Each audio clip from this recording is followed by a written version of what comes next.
민주당 대선 후보 경선이 시작됐습니다. 후보들은 잇따라 광주와 전남 지역을 찾아 자신이 적임자라며 적극적인 구애 행보에 나섰습니다. 임대아파트 분양 전환 과정에서 건설사와 임차인의 분쟁을 막기 위해 관련법이 개정됐습니다. 하지만 법 개정 이후에도 임차인들의 권익 보호는 크게 개선되지 않고 있습니다. 지역의 특산물인 순천 월등 복숭아 수확이 시작됐습니다. 하지만 올해 불규칙한 날씨로 제대로 수확을 마칠 수 있을지 농민들의 걱정이 큽니다. 40년 이상 노후화된 학교를 새롭게 리모델링하는 사업이 활발합니다. 학생과 교사, 학부모들이 직접 학교 공간에 청사진을 그립니다. 여러분 안녕하십니까? 금요일 밤 여수 MBC 뉴스데스크입니다. 순천을 방문한 서울 동작구의 코로나19 확진자와 관련해 광주 전남 지역 감염자가 10명으로 늘었습니다.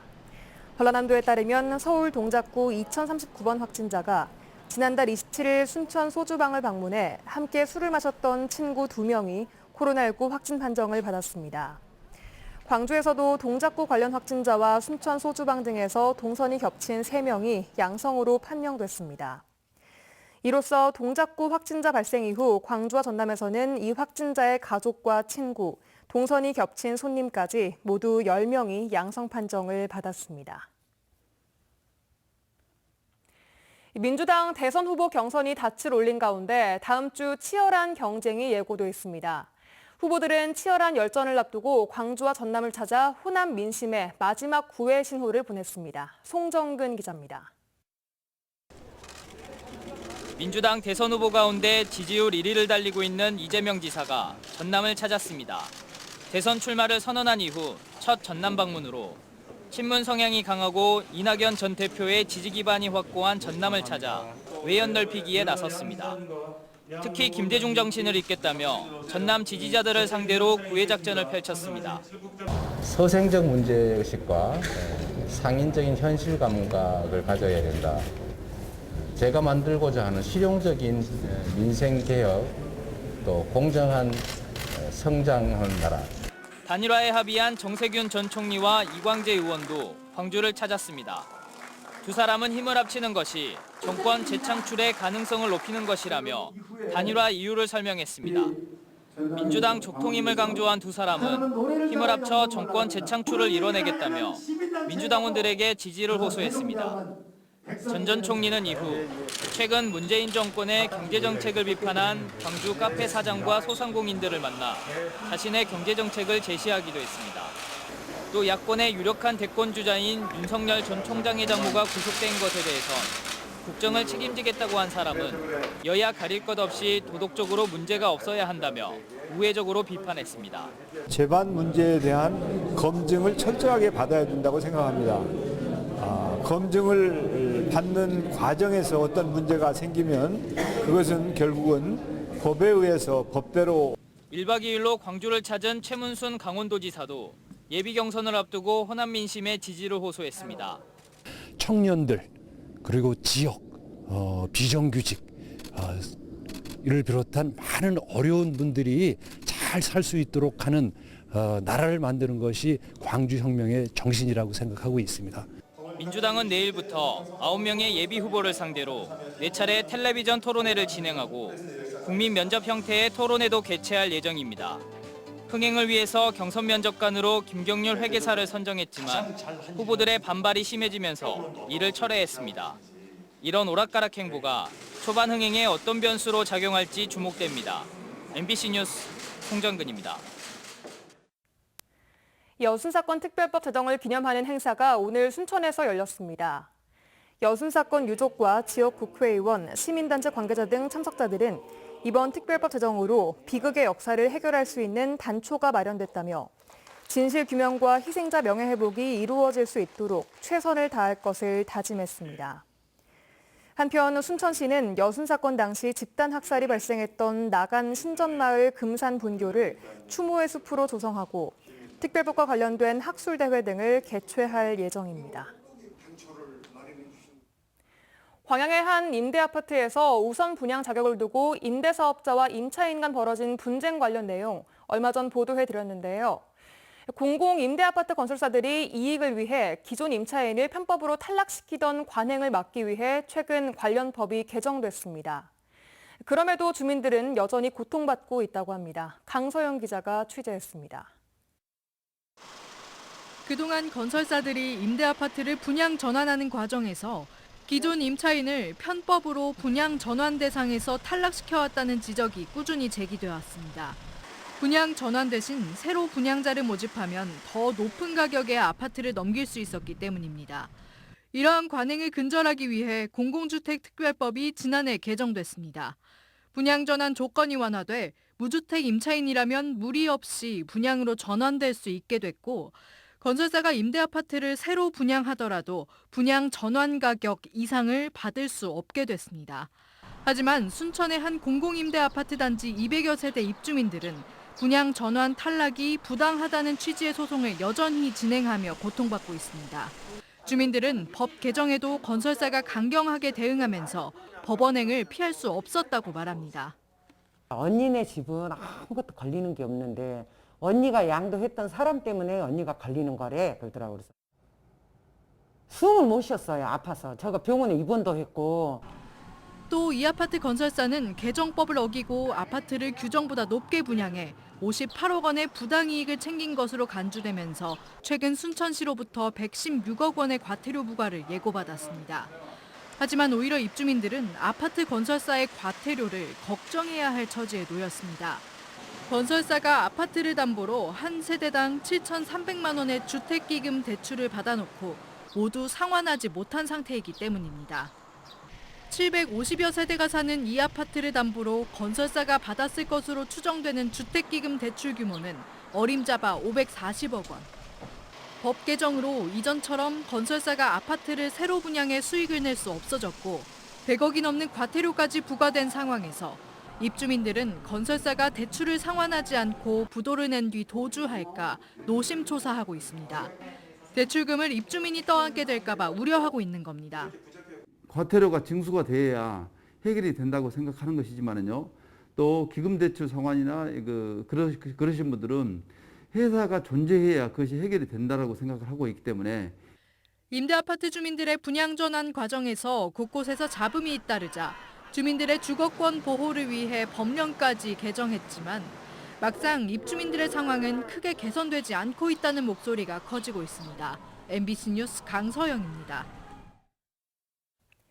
여수항과 거문도 소도항을 오가는 쾌속 카페리 선박 대체 투입 여부를 놓고 당국과 주민들의 갈등이 깊어지고 있습니다. 거문도 주민들은 오늘 여수 해수청 앞에서 대형 고속 카페리 여객선을 추가로 투입해 줄 것을 요구하는 집회를 가졌습니다. 주민들은 현재 여객선 2대 중 1대가 노후화로 운항을 중단해 결항률이 46%에 이르는 상황이라며 이미 한 선사가 신규 쾌속 카페리 여객선 투입 의사를 밝힌 만큼 조속히 허가를 내려줘야 한다고 주장했습니다. 이에 대해 해수청은 현재로서는 이 항로의 기항지들이 쾌속 카페리 여객선의 접안 시설을 갖추지 못해 허가를 내기 어려운 상황이라며 안전성과 운항 효율성이 입증되지 않는 한 신규 투입은 어렵다고 해명했습니다. 본격적인 무더위가 시작되면서 순천 월등에서는 지역의 대표 특산물인 복숭아 수확이 한창입니다. 적지 않은 소득을 올릴 수 있는 효자 품목이지만 변덕스러운 날씨에 농민들이 애를 태우고 있습니다. 문형철 기자입니다. 나뭇잎 사이사이에 분홍빛으로 물든 복숭아가 탐스럽게 열려 있습니다. 열매를 하나하나 정성스럽게 수확하고 선별과 포장 작업도 분주하게 이루어집니다.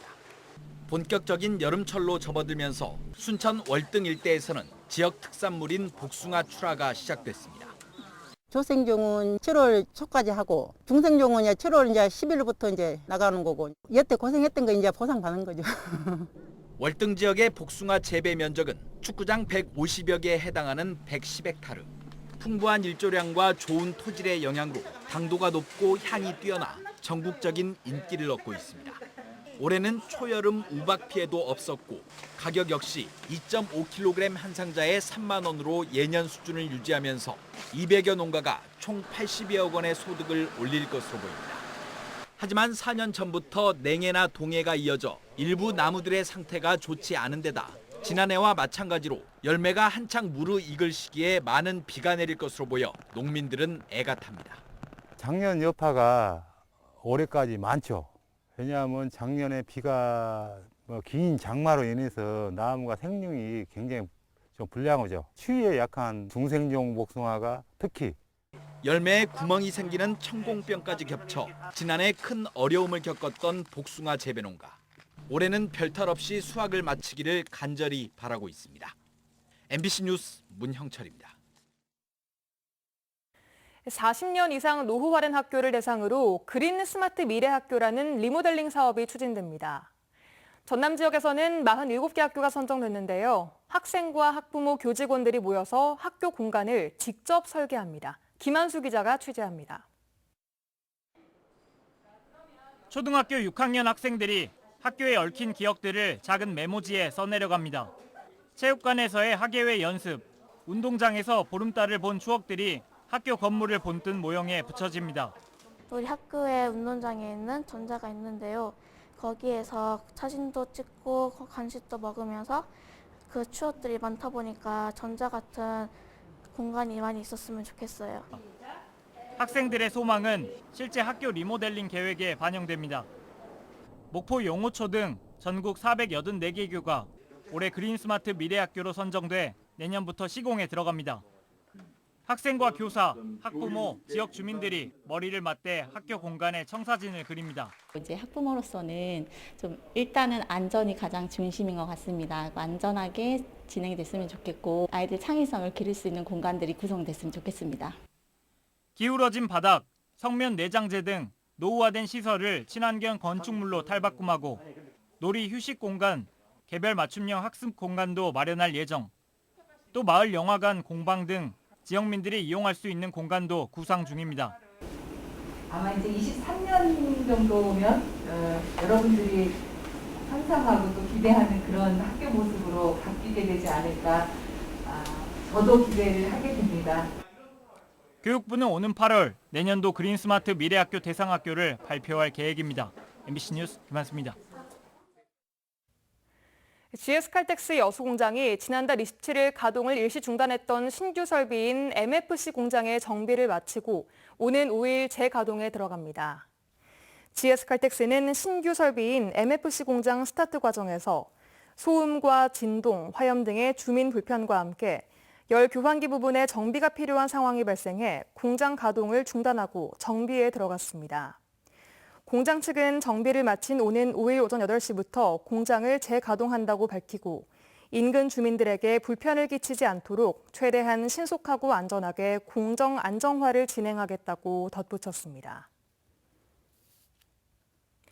민주당 탄소중립특위 소속 국회의원들이 오늘 여수와 광양산단을 찾아 온실가스 절감을 위한 대책을 논의했습니다. 민주당 탄소중립특위 김성환 위원장을 포함한 이소영 간사 등 10명은 오늘 포스코 광양제철소와 포스코 케미칼, 금호 P&B를 잇따라 방문해 지역의 석유화학과 철강 부문, 온실가스 감축 여건을 점검하고 지원 대책을 논의하는 자리를 가졌습니다. 또 지역 기업들의 탄소 중립 사업 추진과 관련해 기업들의 의견을 수렴하는 기회도 함께 가졌습니다. 산을 등지고 물을 바라보다란 주제로 열리고 있는 전남 도립미술관 개관특별전에 하루 평균 350명의 관람객이 다녀가는 등 인기를 끌고 있습니다. 이번 특별전에는 수목화와 채색화, 영상, 조각, 설치 등 국내외 13명의 작가가 참여해 125점을 전시했으며 오는 18일까지 무료로 관람할 수 있습니다. 석탄 화력발전소가 있는 전국 10개 지역 시군의회가 발전소 가동으로 발생하는 환경 문제 등 지역 현안에 공동 대처하기로 했습니다. 여수시의회와 하동군의회, 옹진군의회, 강원도 동해 삼척시의회 등 전국 10개 시군의회는 오늘 석탄 화력발전소 소재 시군의회 의장협의회를 구성하기로 하고 화력발전소 관련 각종 현안의 공동 대처와 발전소 주변 지역 지원 사업 관련 정보 공유, 개선 사항 공동 건의 등을 위해 시군의회 간 교류를 강화하기로 했습니다.